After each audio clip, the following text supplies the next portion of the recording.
Good morning. We're here at the State Emergency Operations Center in Tallahassee. Of course, we've been at a level 1 really for 2 weeks now with both of these storms. I'm joined by Kevin Guthrie, Jared Perdue, Dave Kerner, General John Haas. Hurricane Milton is expected to make landfall on the west coast of Florida sometime between Wednesday evening and early Thursday morning. The storm has moved a little bit slower than initially projected. But remember, do not get wedded to the cone. Do not get wedded to where the projected landfall is. I think the 5 a.m. advisory from the National Hurricane Center had it somewhere in the Bradenton Beach area in Manatee County. You could have a wobble either way. And I think one of the things that's been good is a lot of those folks down in Southwest Florida, like in Lee County and Charlotte, they're used to seeing the wobble end up going south. And so you've had a lot of people that have evacuated from some of those barrier islands. So just know it's possible that it could hit north of Tampa Bay, it could hit Tampa Bay, it could hit south of Tampa Bay somewhere in Southwest Florida. But wherever it makes landfall, there's going to be impacts far beyond what the cone actually shows. Now, we have made, as I mentioned yesterday, pre-landfall declaration requests from FEMA. Federal government has approved a portion of our request. There are going to be landfall requests for major disaster declaration and individual assistance, and we anticipate those being approved as well. We have 51 counties currently under a state of emergency. As of the 5 a.m. advisory, Hurricane Milton is still a major hurricane.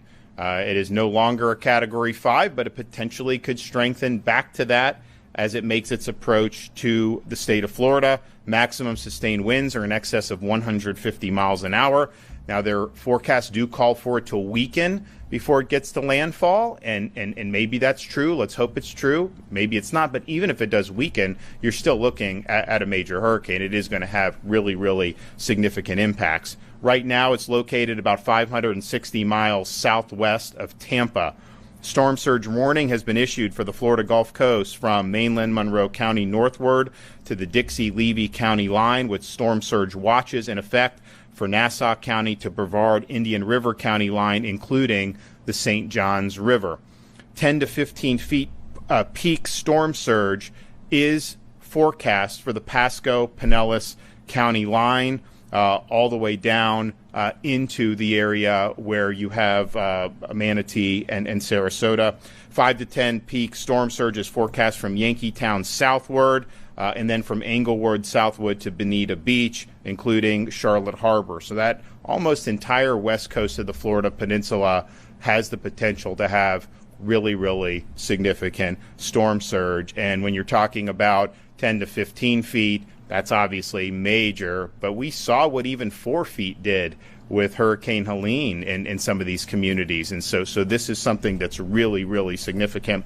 There's hurricane warning in effect for Levy, Marion, Citrus, Sumter, Lake, Seminole, Hernando, Orange, Pasco, Pinellas, Hillsborough, Polk, Osceola, Manatee, Hardy, Highlands, Sarasota, DeSoto, Charlotte, and Lee counties, and then tropical storm warning in coastal Franklin, coastal Wakulla, coastal Jefferson, Taylor, Sewanee, Lafayette, Dixie, Gilchrist, Western Columbia, Western Alachua, Okeechobee, Glades, Hendry, Collier, Monroe, including the Florida Keys and the Dry Tortugas.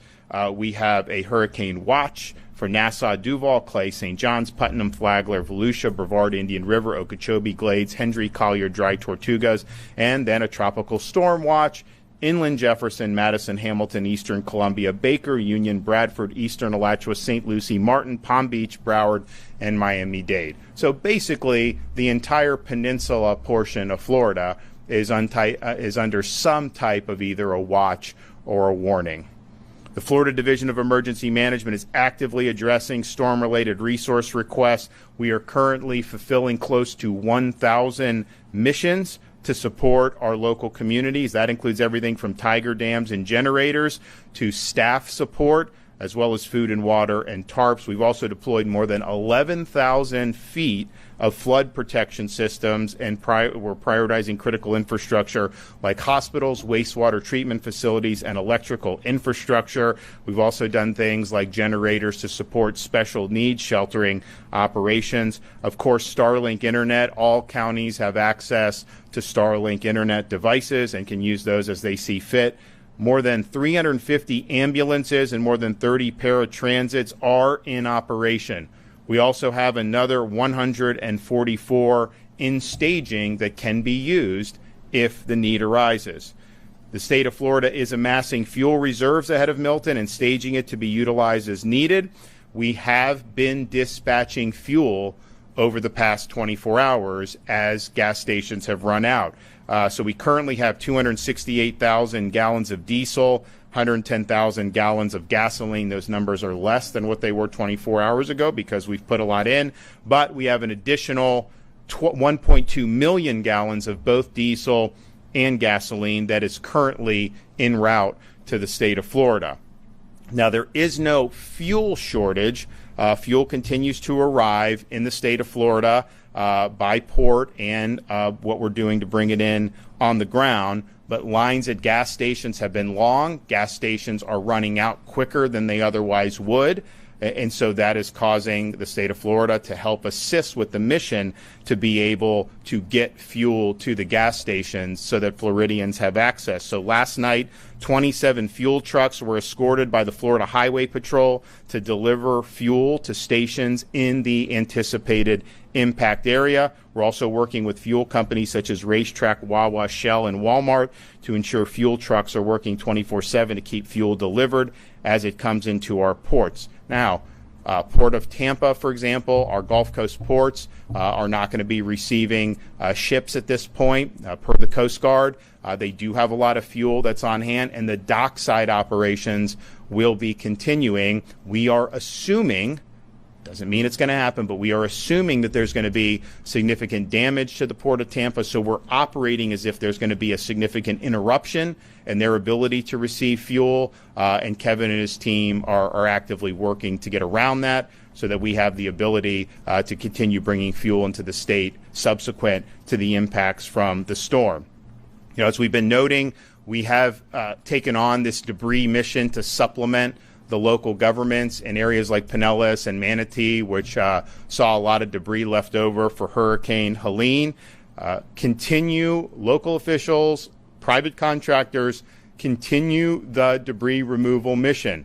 Our folks are going to continue to work 24/7. Our executive order requires the landfills to be open 24/7. And in fact, we've had to even pry a couple of them open to make sure that not just the state trucks and the private vendors, but also private citizens are able to drop off debris. We want to get as much of the debris picked up as is possible. And as I noted, when we saw that there was a storm forming, we understood that there was a lot of debris on the ground. Some of the contractors work at different paces. This was not something that they were necessarily doing very quickly. So we took all state assets that were available throughout the state, took them off their normal missions, and surged them into these affected areas. We've now deployed over 300 dump trucks, and they are continuing to work 24/7. So we have had, just with Florida Department of Transportation, in the last 48 hours, they've removed 1,200 truckloads of debris from those hard-hit areas. That's almost 22,000 cubic yards. That is the equivalent, moving in 48 hours with our state asset, than what any single private contractor has been able to do in the entire time since Hurricane Helene. So we appreciate what they're doing. They've been working around the clock, and we want to continue that all day today. It's going to continue and into tomorrow until it's no longer safe to do so. The Florida National Guard, Florida State Guard, additional FDOT personnel, and Florida Highway Patrol are all involved not only in the debris removal, but in the larger hurricane preparation and response. We will have, before landfall, 8,000 National Guard for the state of Florida that will be activated. We have already on hand 34 different search and rescue aircraft. We've never had this many resources prior to a storm. We have had what's called EMAC requests that get sent out to other states, and we've had a tremendous response from other states. Just like we responded to North Carolina when they needed, states have come to Florida's aid. And so I just want to thank the states that have stepped up and helped us, whether it's a Chinook helicopter, whether it's some search and rescue personnel, you name it. we've had a number of states that have stepped up to help us. Linemen and power restoration resources are being marshaled in advance of the storm, as is our standard practice. We now have in excess of 37,000 linemen that are either in or en route to the state of Florida. As most people know, Hurricane Helene left a lot of damage in some of our neighboring states, and there have been a lot of linemen surged into those states still working on major power restoration. So some of these linemen are coming into Florida from as far away as California. So I know people like to see the site of the linemen staging coming on I-10 to get into the state of Florida, and you should be thankful for that. But just know some of them have traveled a long way to be able to be here and to be able to help get the power back on.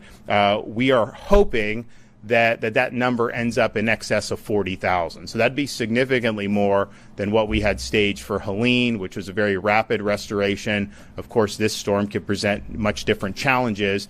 I would like to say that the electrical co-ops, they have staged 4,200 linemen, and their goal is to have 7,500 just themselves between these co-ops by landfall. And to put that in perspective, I think 5 years ago, I don't think the co-ops had anybody that would come in for mutual aid.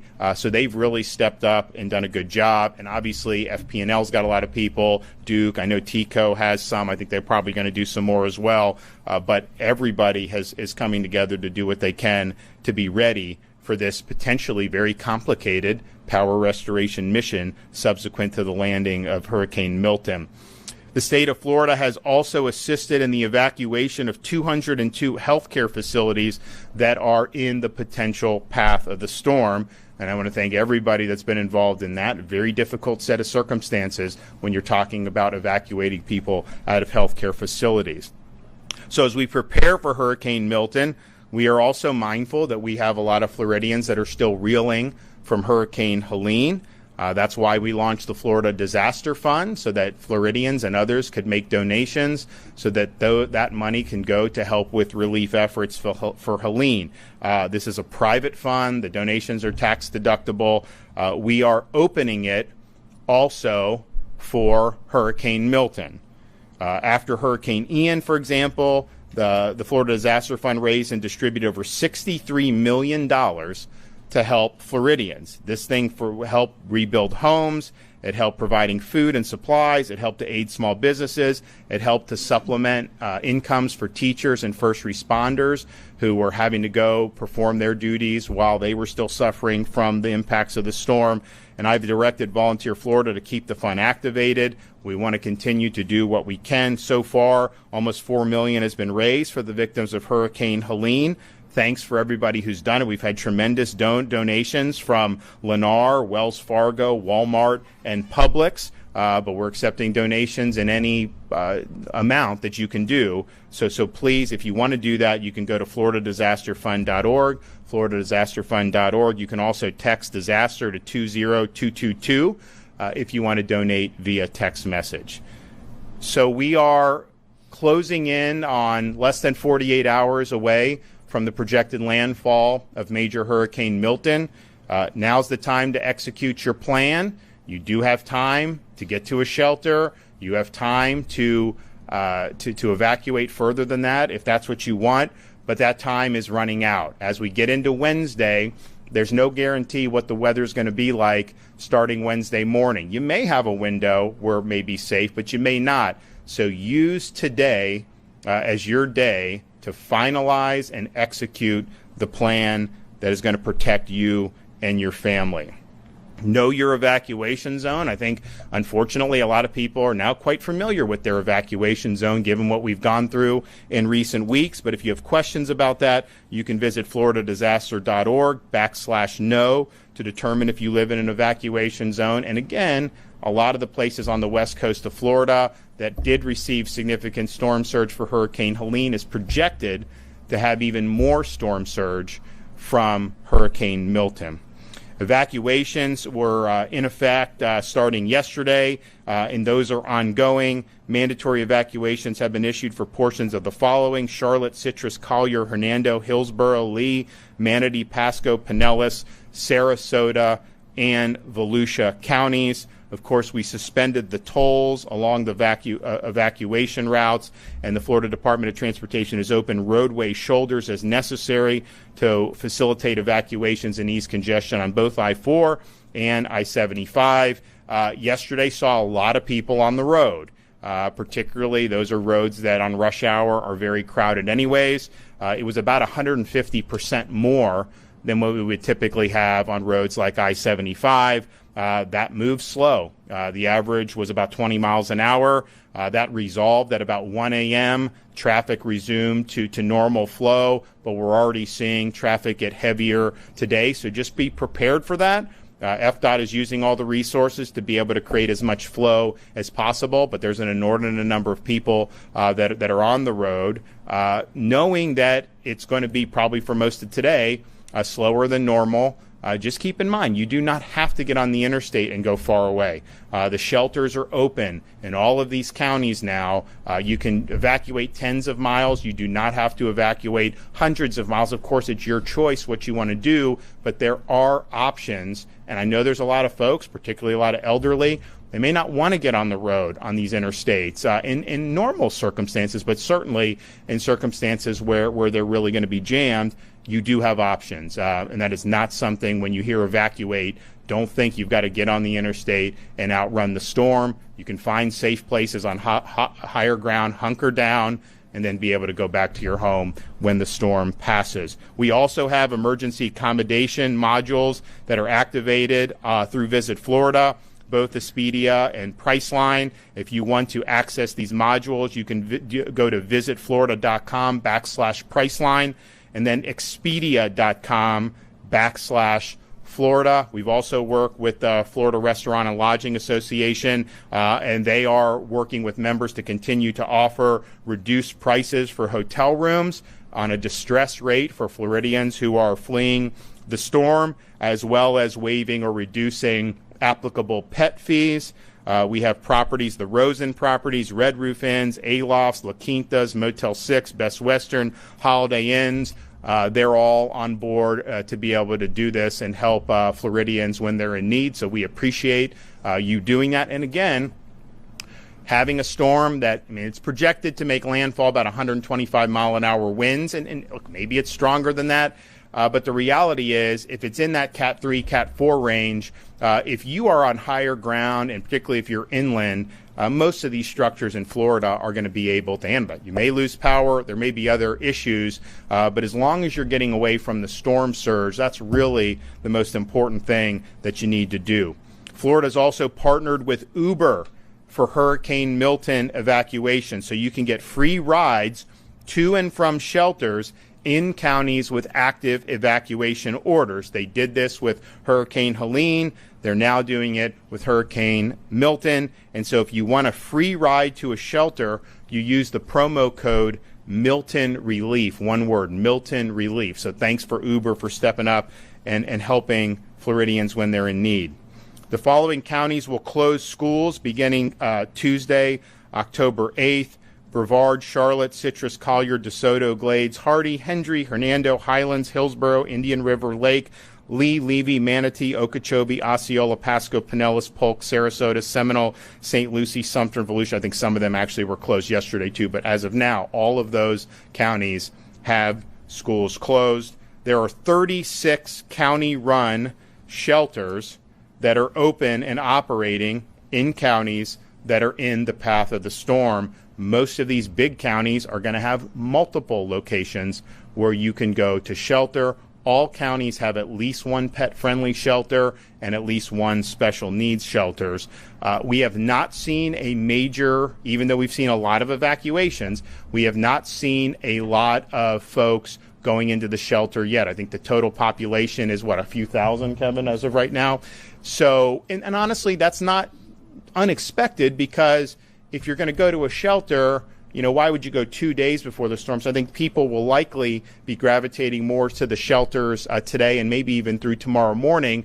So we do anticipate that those numbers will climb. In anticipation of that, we also have additional state-supported shelters that we are going to operate in partnership with the private sector to support and augment what those local counties are already doing in terms of their shelter. So if we do get to a point where Pinellas County, Hillsborough County, prime shelters are full, you're going to have other options to be able to go to, and those are not simply limited to those counties. You will have shelters in other counties that are a little bit further away from the storm surge. And finally, the state has identified 14 potential sites for state-operated shelters, and we are going to announce 4 of those sites.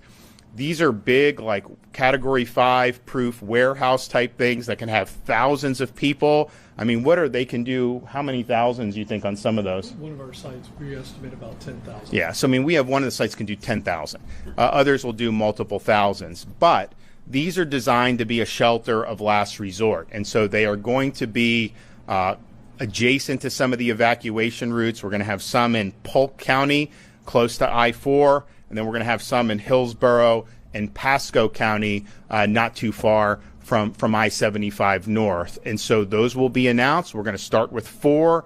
If there is a demand to do more, we will do more, but it could be a situation where if you're trying, tonight, you're on the road, traffic's bad, you say, hey, there's a shelter here in Lakeland I can go to and be able to ride out the storm and then go back. That is an absolutely safe option to do, and we encourage, if that is necessary, for folks to be able to do it. Now, you can find your county's emergency management page, which will have this type of information and others at for sheltering, floridadisaster.org/shelters to have the list of shelter locations. And then for general, including sheltering, as well as other orders, floridadisaster.org/counties. So please keep an eye on alerts and advice from your local officials as the storm approaches. This has been a very difficult time for a lot of people in the state of Florida to have a major hurricane come.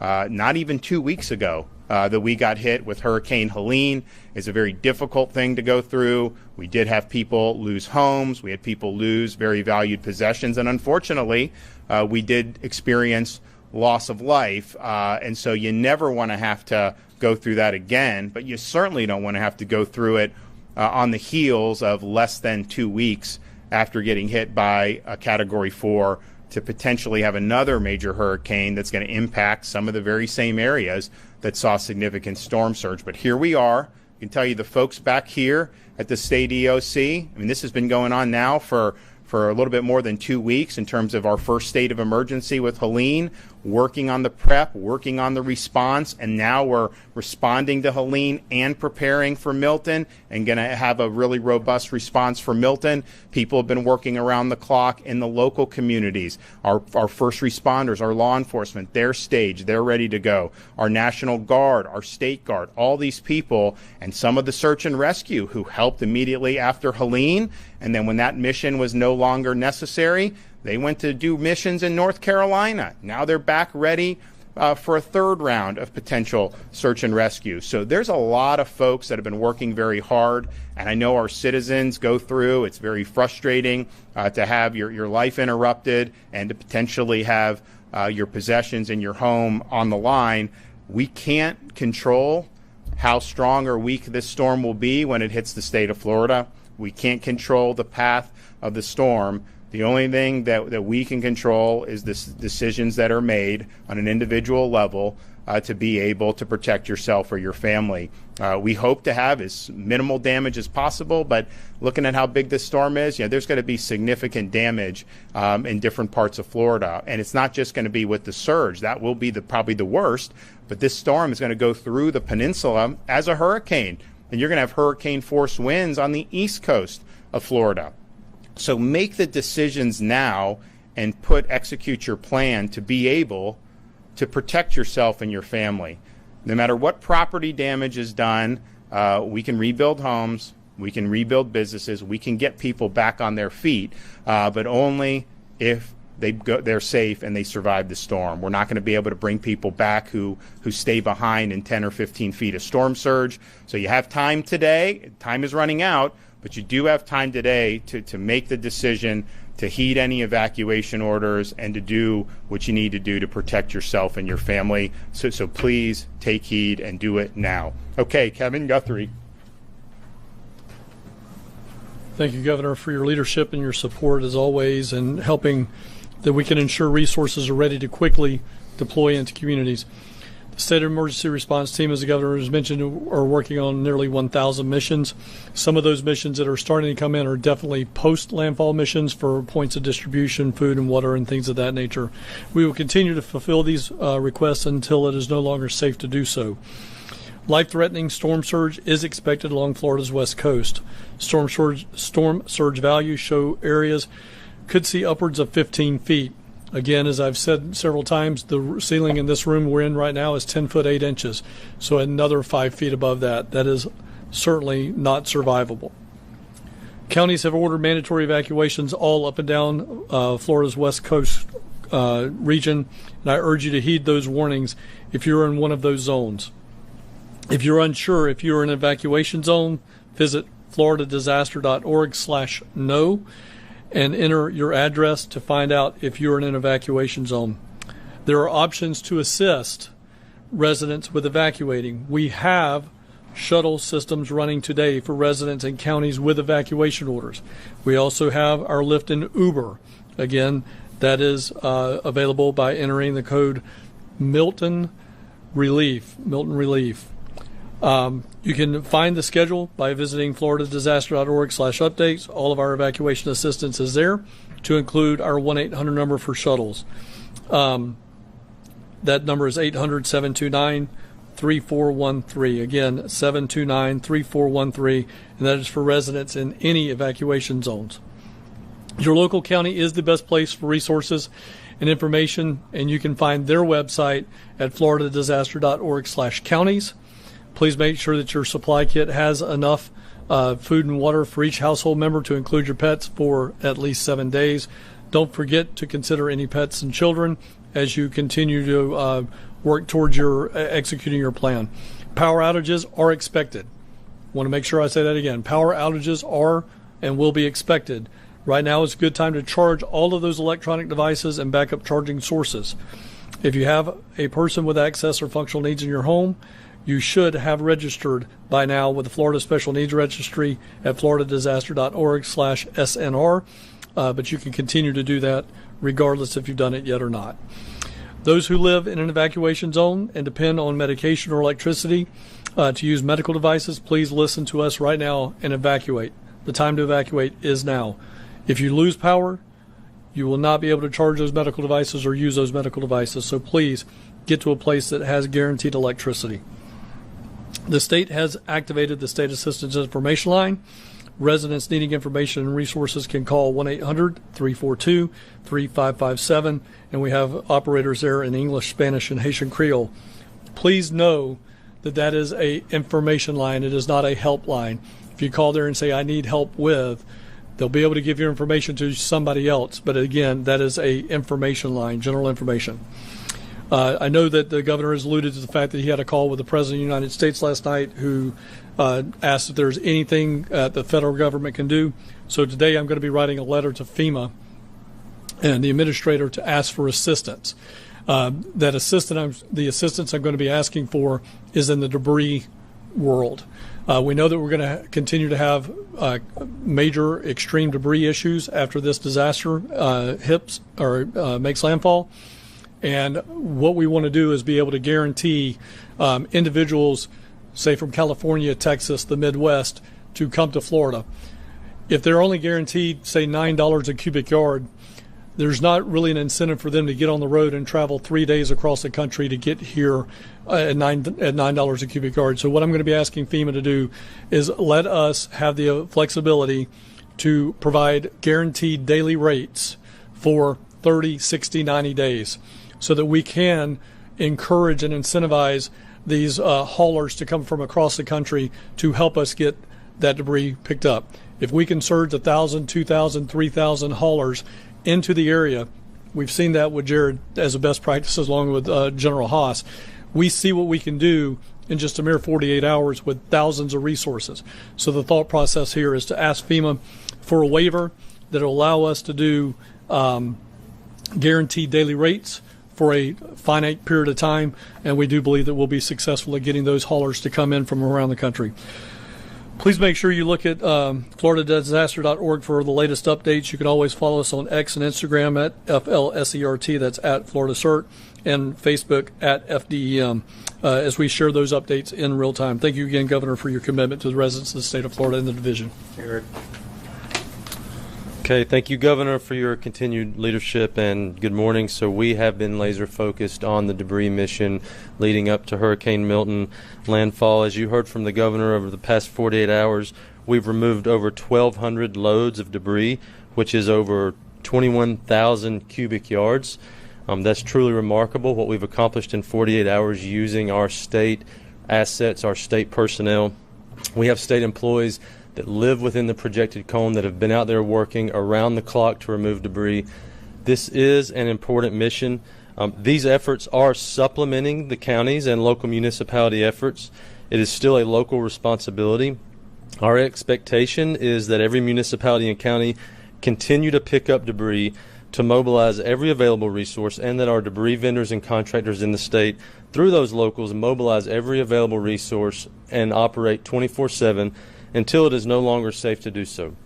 We're going to continue picking up debris, taking it to landfills until it's no longer safe. We've even mobilized some of our road builders here in the state of Florida to help us with debris removal. Again, this is a very important mission. We're all in this together. Evacuations have been happening. We noticed yesterday traffic was very heavy. Congestion was heavy. That means a lot of people are leaving. A lot of people are evacuating. That is a good thing. We did open the shoulders for use. It's called emergency shoulder use. We did that yesterday throughout the day. Over several hours, the congestion began to resolve, and we saw that things were back to normal around 1 a.m. Traffic is already picking up again early this morning. We do expect to see people continuing to evacuate. We're going to keep those shoulders open. The Florida Highway Patrol and our Road Ranger Service Patrol are circulating those corridors frequently. We've already helped a lot of stranded motorists. We provide fuel, water. We remove disabled vehicles from the travelway and keep the evacuations flowing. Please remember, as you evacuate, traffic will be heavy. Go to fl511.com. That's real-time information on traffic. You can view our cameras. You can plan your routes. There are a lot of alternative routes. You don't only have to use the interstate. fl511.com. Please do not wait till the last minute to leave. It can be very dangerous to drive in heavy rain with high winds. Unfortunately, every storm season we see traffic fatalities because people decide to leave at the very last minute. Know your zone, know if you need to evacuate, know the local orders, have a plan, implement that plan, and get on the road and get to safety. We have suspended construction on all of our construction projects within the projected cone. Our road builders are on standby with their resources and assets to effect any temporary emergency repairs that may be needed after Hurricane Milton makes landfall. We have staged our bridge inspectors, our damage assessment teams, and the resources that we need to clear roads quickly after Hurricane Milton makes landfall. We have 156 bridge inspectors staged and ready to go. We're focusing in on coastal bridges, low-lying roads, and also bridges inland over rivers, creeks, and streams. There's been a lot of rain. There's going to be a lot more rain, and then there's going to be heavy winds. And so we're going to be focused on getting those bridges inspected and effecting any temporary repairs that may be needed. We have over 1,500 pieces of heavy equipment and over 300 team members staged throughout the state and ready to move in as soon as Hurricane Milton makes landfall and passes through the peninsula. The seaports on the west coast of Florida have closed this morning on the water side. Land side is continuing to operate. Fuel is continuing to move. Since Saturday, Port Tampa Bay has received 6 shipments of fuel, so the terminals are full, operating on the land side, and fuel is continuing to be distributed. Passenger rail lines are suspending or modifying service today, and also transit agencies will begin suspending normal service throughout the day today. To conclude, I want to remind you, fl511.com is the place to get real-time traffic information. Remember, always follow the direction of local law enforcement and emergency personnel. Thank you, Governor, for your leadership. Thank you, Governor. Good morning, fellow Floridians. My name is Dave Kerner. On behalf of the Florida Highway Patrol, it is an honor to serve this governor and the people of the great state of Florida. Just a quick update on the resources deployed on behalf of the Florida Highway Patrol. We have nearly all of our 2,000 state troopers and over 300 auxiliary state troopers are activated. They'll be working on Alpha Bravo shifts until the job is done. Secretary Perdue talked about the fuel deliveries. The governor did as well. We want to assure you that the Florida Highway Patrol is engaged in transporting and escorting all of the fuel carriers from the ports, Port Manatee, Port Tampa, along the route of evacuation. You will see state troopers and you will see fuel trucks utilizing the right lane to bypass traffic. It's important for the continuity of operations that we have that space to work in the right shoulder. Please don't occupy the right shoulder. The left shoulder in the affected parts of I-4 and I-75 are open for your use, but please make sure that you break down. If you get a flat tire, call Star FHP. The Florida Highway Patrol will be there. The Department of Transportation will be there to help change a tire. But if the vehicle cannot be restarted and moved, then it's going to have to be moved to the left side of the interstate so that emergency shoulder use remains open. We have 30 troopers assigned from 6 a.m. to 6 p.m. today, specifically transporting fuel trucks to the affected or the route where affected area we believe will be. We have 6 Florida Highway Patrol aircraft with cameras that are staged and activated and will be deployed at the appropriate time. We have 74 QRF members that are already pre-staged in Orlando with chainsaws and skid steers. We have 7 drone teams are all staged in east of Pinellas and Lee counties and are active and operational in both the transportation and debris removal operations. Just 2 points about evacuation. Decide what's best for your family. The governor has said and reiterated that it's your decision, but if you're in an evacuation zone, please heed the warnings and direction of your local government and make that decision. Whatever your decision is, don't hesitate in that decision. So today is an important day to execute on the plans to make sure that you and your family are safe. If you are going to evacuate, and if you're considering doing that, please do not be concerned about the potential loss of property, theft, or looting. We spoke yesterday about how the Florida Highway Patrol, the National Guard, the State Guard, FWC are all engaged in proactive patrol to make sure that if you're evacuating, that your property is safe, that your home is safe, and that's one less thing that you have to worry about. You should be focused on evacuating safely and preparing for the storm. Even our sheriffs in all of the counties, our elected sheriffs and police departments, they're engaged. They speak with each other, they speak with us, they surge resources into the affected areas, and they assist in proactive patrol. Again, if you're on our roadways and you're evacuating, obviously there's a lot of saturation and congestion. The moment that happened, the governor directed that we escort fuel trucks. We will continue to do that until it's not safe. But if you do break down, remember Star FHP. We will have a trooper or a road ranger to you immediately to make sure that you are taken care of. And that's all we have for today. Thank you, Governor. And just to reiterate something that Dave said, this is not going to be an opportunity for folks to take advantage of people. If you think you're going to go in and loot, you got another thing coming. You go into somebody's house after the storm passes, think that you're going to be able to commit crimes. You're going to get in really serious trouble. And quite frankly, you don't know what's behind that door in a Second Amendment state. So do not try to take advantage of people who are suffering because of the results of this storm. That goes for Helene continually, but then, of course, that will be the case for Milton. I know we've already brought a lot of people, held people accountable in post-Helene, and we will be very swift across all levels of government to throw the book at people. And, of course, when you make these bad decisions, you're opening yourself up to response from property owners who may be inside that house. We are going to continue full throttle with everything that we've been doing, whether it's debris, fuel. We have all the stuff staged that we would normally do and then some, and we're going to continue to do that. We will respond. Your local emergency responders, your state emergency responders will respond to people in distress the minute it is safe to do so. So this storm is going to come.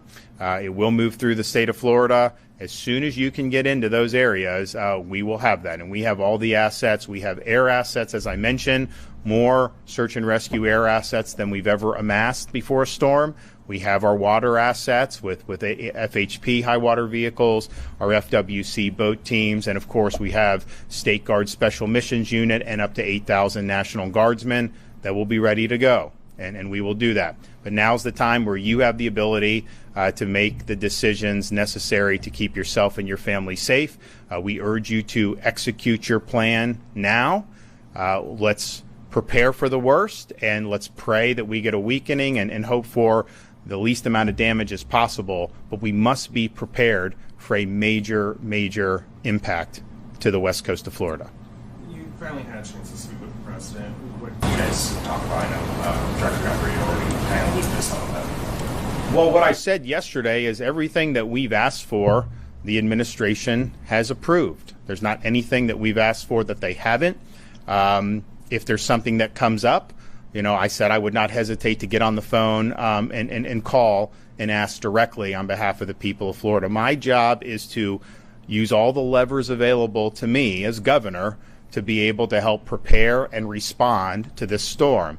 And so when we do pre-landfall declaration, it's important that that's approved. It was. When we do the major disaster declaration, it's important that that's approved. It will be after speaking with the president. I'm confident of that.